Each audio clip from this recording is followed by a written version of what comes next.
Selamat malam sejahtera, Shalom Bapak Ibu Saudara-saudara Jemaat GPB Sejahtera di DKI Jakarta yang diberkati Tuhan. Salam sehat semuanya. Mari membaca Alkitab. Bacaan Alkitab kita malam hari ini terambil dalam kitab Imamat pasal 9 dan 10. Mari kita berdoa. Bapa di sorga, kami mengucap syukur dan berterima kasih. Langkah perjalanan hidup kami telah dituntun oleh Tuhan sampai malam ini. Sebelum kami beristirahat, kami ingin membaca Alkitab yang berintikan firman Allah. Tuntun dan kuasai kami dengan Roh Kudus-Mu, sehingga kami fokus dalam pembacaan Alkitab. Terima kasih Bapa, kami serahkan diri kami dalam naungan kuasa-Mu ya Yesus Kristus. Dan doa syukur kami alaskan dalam nama-Mu saja. Amin. Kitab Imamat pasal 9. Pada hari yang ke-8 Musa memanggil Harun serta anak-anaknya dan para tua-tua Israel. Lalu berkatalah ia kepada Harun, "Ambillah bagimu sendiri seekor lembu muda untuk korban penghapus dosa, dan seekor domba jantan untuk korban bakaran, kedua-duanya yang tidak bercela. Kemudian persembahkanlah itu di hadapan Tuhan. Dan kepada orang Israel haruslah engkau berkata begini, ambillah seekor kambing jantan untuk korban penghapus dosa, dan seekor anak lembu, dan seekor domba, masing-masing berumur setahun, dan yang tidak bercela, untuk korban bakaran. Dan lagi seekor lembu, dan seekor domba jantan, untuk korban keselamatan, supaya dikorbankan di hadapan Tuhan, dan korban sajian yang diolah dengan minyak. Karena pada hari ini, Tuhan akan menampakkan diri kepadamu." Kemudian dibawa merekalah apa yang diperintahkan Musa ke kemah pertemuan. Lalu mendekatlah segenap umat itu dan berdiri di hadapan Tuhan. Kata Musa, "Inilah firman yang diperintahkan Tuhan, kamu perbuat, agar kemuliaan Tuhan tampak kepadamu." Kata Musa kepada Harun, "Datanglah mendekat kepada Mezbah, olahlah korban penghapus dosa dan korban bakaranmu, dan adakanlah pendamaian bagimu sendiri dan bagi bangsa itu. Sesudah itu, olahlah persembahan bangsa itu dan adakanlah pendamaian bagi mereka seperti yang diperintahkan Tuhan." Maka mendekatlah Harun kepada Mezbah, lalu disembelihnyalah anak lembu yang akan menjadi korban penghapus dosa baginya sendiri. Anak-anak Harun menyampaikan darah lembu itu kepadanya, dan Harun mencelupkan jarinya ke dalam darah itu dan membubuhkannya pada tanduk-tanduk Mezbah. Darah selebihnya dituangkannya pada bagian bawah Mezbah. Lemak, buah pinggang, dan umbai hati dari korban penghapus dosa itu dibakarnya di atas Mezbah, seperti yang diperintahkan Tuhan kepada Musa. Tetapi daging dan kulitnya dibakarnya habis di luar perkemahan, dan kemudian ia menyembelih korban bakaran, lalu anak-anak Harun menyerahkan darah korban itu kepadanya, maka Harun menyiramkannya pada Mezbah sekelilingnya. Juga diserahkan merekalah kepadanya korban bakaran itu menurut bagian-bagian tertentu, beserta dengan kepalanya, lalu dibakarnya di atas Mezbah. Isi perut dan betisnya dibasuhnya dan dibakarnya dengan korban bakaran di atas Mezbah. Sesudah itu dibawanya persembahan bangsa ke Mezbah. Diambilnyalah kambing jantan yang akan menjadi korban penghapus dosa yang bagi bangsa itu. Lalu disembelihnya dan dipersembahkannya sebagai korban penghapus dosa seperti yang pertama. Kemudian dibawanyalah korban bakaran ke Mezbah dan diolahnya sesuai dengan peraturan. Selanjutnya dibawanyalah korban sajian dan diambilnya segenggam daripadanya, lalu dibakarnya di atas Mezbah di samping korban bakaran pada waktu pagi.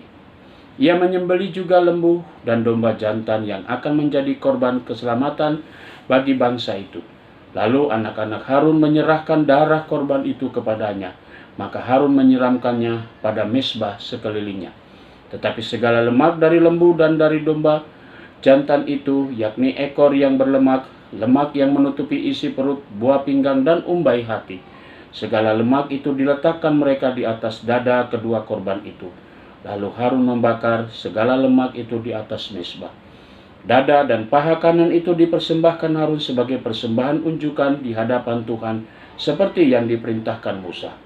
Harun mengangkat kedua tangannya atas bangsa itu, lalu memberkati mereka. Kemudian turunlah ia setelah mempersembahkan korban penghapus dosa, korban bakaran, dan korban keselamatan. Masuklah Musa dan Harun ke dalam kemah pertemuan. Setelah keluar, mereka memberkati bangsa itu. Lalu tampaklah kemuliaan Tuhan kepada segenap bangsa itu. Dan keluarlah api dari hadapan Tuhan, lalu menghanguskan korban bakaran dan segala lemak di atas mezbah. Tatkala seluruh bangsa itu melihatnya, bersorak-sorailah mereka, lalu sujud menyembah. Kitab Imamat pasal 10. Kemudian anak-anak Harun, Nadab, dan Abihu masing-masing mengambil perbaraannya, membubuh api ke dalamnya, serta menaruh ukupan di atas api itu. Dengan demikian mereka mempersembahkan ke hadapan Tuhan api yang asing, yang tidak diperintahkannya kepada mereka. Lalu keluarlah api dari hadapan Tuhan, lalu menghanguskan keduanya, sehingga mati di hadapan Tuhan. Berkatalah Musa kepada Harun, inilah yang difirmankan Tuhan.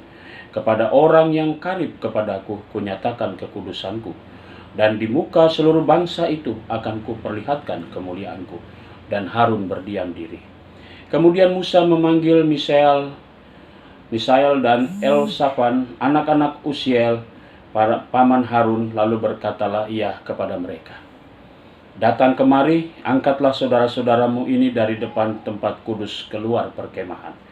Mereka datang mengangkat mayat keduanya, masih berpakaian kemeja, keluar perkemahan seperti yang dikatakan Musa. Kemudian berkatalah Musa kepada Harun dan kepada Eleazar dan Itamar, anak-anak Harun, janganlah kamu berkabung dan janganlah kamu berduka cita, supaya jangan kamu mati, dan jangan Tuhan memurkai segenap umat ini. Tetapi saudara-saudaramu, yaitu seluruh bangsa Israel, merekalah yang harus menangis karena api yang dinyalakan Tuhan itu. Janganlah kamu pergi dari depan pintu kemah pertemuan, supaya jangan kamu mati, karena minyak urapan Tuhan ada di atasmu. Mereka melakukan sesuai dengan perkataan Musa. Tuhan berfirman kepada Harun, janganlah engkau minum anggur atau minum keras, engkau serta anak-anakmu, bila kamu masuk ke dalam kemah pertemuan, supaya jangan kamu mati. Itulah suatu ketetapan untuk selamanya bagi kamu turun-temurun. Haruslah kamu dapat membedakan antara yang kudus dengan yang tidak kudus, antara yang najis dengan yang tidak najis. Dan haruslah kamu dapat mengajarkan kepada orang Israel segala ketetapan yang telah difirmankan Tuhan kepada mereka dengan perantaraan Musa. Kemudian berkatalah Musa kepada Harun dan kepada Eleazar dan Itamar, anak-anak Harun yang tinggal itu, ambillah korban sajian yang tinggal dari segala korban api-apian Tuhan, dan makanlah itu sebagai roti yang tidak beragi di samping mezbah, karena itulah bagian maha kudus. Haruslah kamu memakannya di suatu tempat yang kudus, karena itulah ketetapan bagimu dan anak-anakmu dan dari segala korban api-apian Tuhan, sebab demikianlah diperintahkan kepadaku. Dada persembahan ujukan dan paha persembahan khusus itu haruslah kamu makan di satu tempat yang tahir, engkau ini serta anak-anakmu laki-laki dan perempuan, karena semuanya diberikan sebagai ketetapan bagimu dan anak-anakmu dari segala korban keselamatan orang Israel.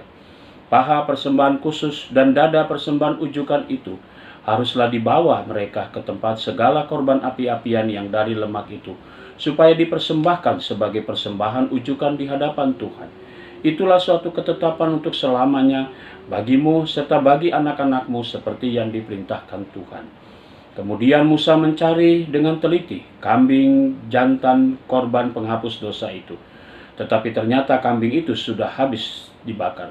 Sebab itu dimarahinya lah Eleazar dan Itamar, anak-anak Harun yang tinggal itu, katanya, mengapa tidak kamu makan korban penghapus dosa itu di tempat yang kudus? Bukankah itu suatu bagian maha kudus, dan Tuhan memberikannya kepadamu supaya kamu mengangkut kesalahan umat itu dan mengadakan pendamaian bagi mereka di hadapan Tuhan? Lihat, darahnya itu tidak dibawa masuk ke dalam tempat kudus. Bukankah seharusnya kamu memakannya di tempat kudus seperti yang telah kuperintahkan? Lalu berkatalah Harun kepada Musa, memang benar, pada hari ini mereka telah mempersembahkan korban penghapus dosa dan korban bakaran mereka ke hadapan Tuhan. Tetapi hal-hal seperti tadilah yang kualami. Jikalau hari ini aku memakan juga korban penghapus dosa, mungkinkah hal itu disetujui oleh Tuhan?" Ketika Musa mendengar itu, ia menyetujuinya. Mari kita berdoa. Bapa di surga, terima kasih Engkau sudah tuntun kami dengan Roh Kudus-Mu dalam pembacaan Alkitab. Saatnya kami akan beristirahat. Tuhan, jaga kami, lindungi kami, dan bungkus kami dengan Roh Kudus-Mu, sehingga kami semua dapat tidur dengan baik. Besok pagi kami boleh bangun, kembali beraktivitas, kembali melaksanakan panggilan dan pengutusan Tuhan. Kami berdoa untuk jemaat GPIB Sejahtera yang ada di 5 sektor pelayanan, tiap pribadi, tiap keluarga. Tuhan Yesus memberkati mereka semua. Inilah doa kami yang kami naikkan dan kami alaskan di dalam nama Yesus Kristus, Tuhan dan Juru Selamat kami yang hidup. Amin. Selamat malam, selamat beristirahat. Tuhan Yesus memberkati saudara.